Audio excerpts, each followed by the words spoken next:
असल में ज्ञान क्या है उसे समझने का एक प्रयास करते हैं। ये बात हो रही है परमाणु रूप ज्ञान स्वभाव की।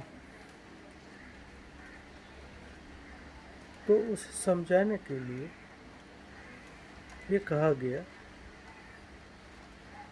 कि जानता है, जानने रूप जो परमाणु है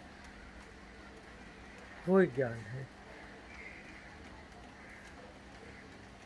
अब उसे समझाने के लिए आचार्य देवों ने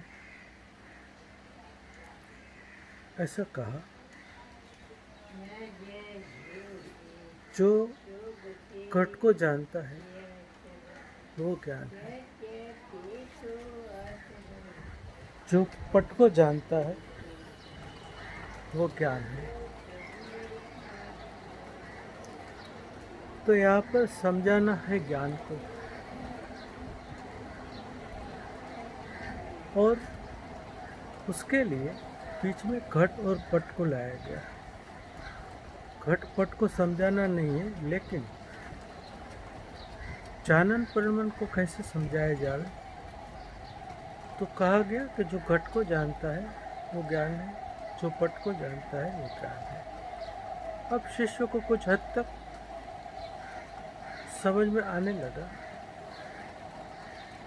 कि घटपट और ज्ञान का जो जानन रूप परिणाम। अब श्री गुरु ने आगे कहा कि देख भाई, अब घटपट तो बाहर की चीज है, अब थोड़ा भीतर में चल। तेरे भीतर में जो राग द्वेष के परिणाम हो रहे हैं, जो विचारधारा चल रही है, जो विकल्प उठ रहा है, उसे जो जान रहा है वो ज्ञान है।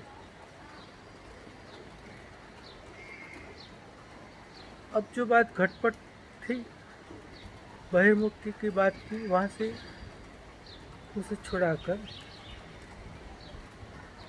भीतर में लाया गया और कहा गया कि तू ध्यान से देख, जो विचारधाराएं चल रही है, जो विकल्प उठ रहे हैं, जो भीतर में मनन चल रहा है, उसे सावधानी से देख। उसे जो जान रहा है वो ज्ञान है। अब शिष्य को पहले से कुछ अधिक स्पष्ट होने लगा कि ज्ञान क्या है। अब आगे श्री गुरु ने कहा कि जो जानता है, जो जान रहा है वो ज्ञान है। पहले घटपट कहा था, घटपट को जान रहा है, फिर विकल्प को जान रहा है, विचारों को जान रहा है। अब घटपट को भी हटा दिया और विचारधारा को भी हटा दिया। अब ये कहा गया कि जो जान रहा है वो ज्ञान है, जो जानता है वो ज्ञान है। तो शिष्य और नजदीक आ गया, क्योंकि अभी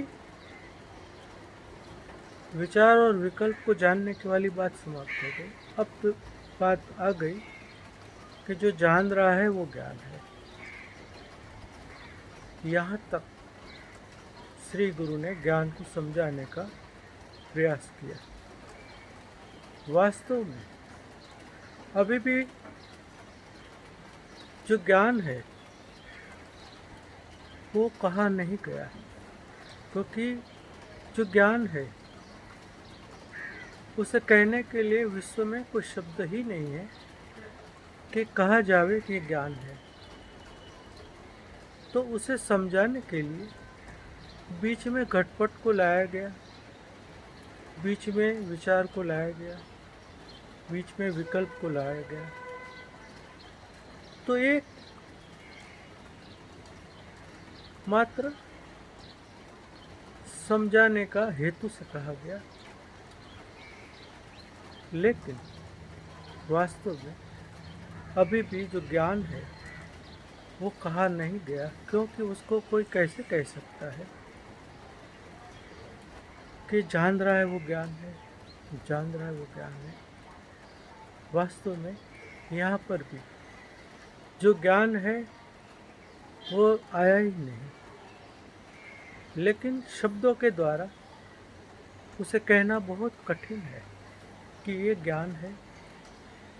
इसलिए और कोई उपाय न रहने से आचार्य देवों ने, ज्ञानियों ने घटपट से छुड़ाया।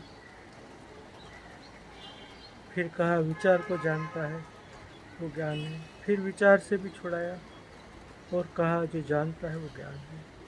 जहाँ जानने की प्रक्रिया हो रही है, जो जानना हो रहा है, बस वही ज्ञान है। यहाँ तक तो श्री गुरु ले आए, लेकिन जो ज्ञान है उसे समझाना शब्दों के द्वारा असंभव है, बिल्कुल असंभव है। अब जो ज्ञान है वो तो ज्ञान है, जो जान रहा है वो ज्ञान है, ये भी गलत है। ये भी वस्तु तो ज्ञान का स्वरूप नहीं है। यहाँ तक तो व्यवहार है, अभी वो ज्ञान का जो वास्तविक परमार्थ स्वरूप है वो है आया ही नहीं, क्योंकि जो वास्तविक ज्ञान का परमार्थ स्वरूप है उसे शब्दों के द्वारा कोई कह ही नहीं सकता। जो जो शब्दों के द्वारा बताया जाता है वो एकमात्र इशारा होता है, वास्तविक वो ज्ञान का स्वरूप नहीं है। अब ये सब को हटाकर जो है जान रहा है, उसको भी हटाकर जो है वो ज्ञान है। क्योंकि जब तक जान रहा है पर दृष्टि बनी रहेगी तो ज्ञान जो है वो क्या है, उसका पारमार्थिक स्वरूप समझ में आएगा ही नहीं। तो जो जान रहा है वो ज्ञान है, यहाँ से भी दृष्टि हटानी होगी। अभी जो जान रहा है वो ज्ञान है, इसे छोड़कर जो है वो ज्ञान है। अब जो है वो ज्ञान है, उसे कोई भी शब्दों के द्वारा कह ही नहीं सकते, कोई भी शब्दों के माध्यम से बता ही नहीं सकते। अधिक क्या कहे, सर्वज्ञ वितराग परमात्मा की ओम दिव्य ध्वनि में भी ये बताना असंभव है कि ये ज्ञान है। ज्ञान वितराग स्वरूप है, उसे समझाना बहुत ही कठिन है।